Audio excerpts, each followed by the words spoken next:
I believe that Nigerian government has the capacity, the military, the security, have the capacity to deal with them immediately if so directed.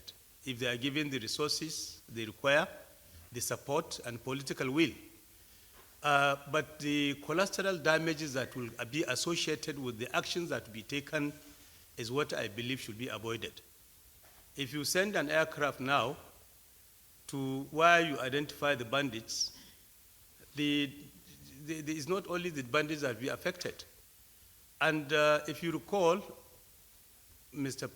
President Umar Musa Adwa had similar interaction with the militants in Niger Delta, and it was successful. So I believe that as Nigerians, if they are called upon by government, the major causes of this problem is poverty and ignorance. You cannot find an educated human being, properly educated human being who has something to do, to take his arm, a gun, to go and kill an innocent soul, just in the name of looking for food.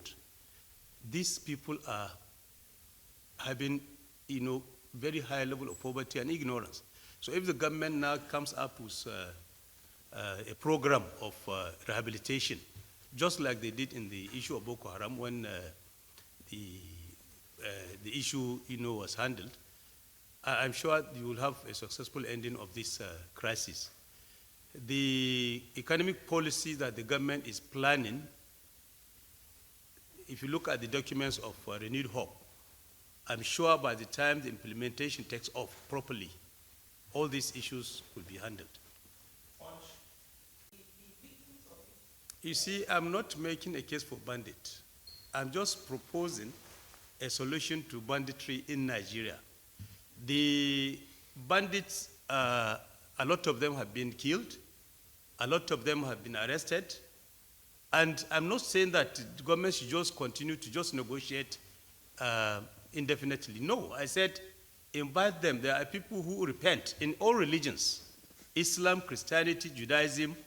You find that God himself who created us, once you repent after committing offenses, after committing sin, he forgives you. So there is no way you can say Nigerians should not be forgiven for if they repent.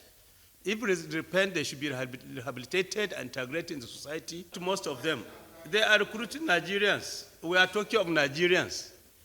If Nigerians don't give them the support, if there is no poverty and ignorance among the Nigerians that are being recruited, this will just end, will not continue.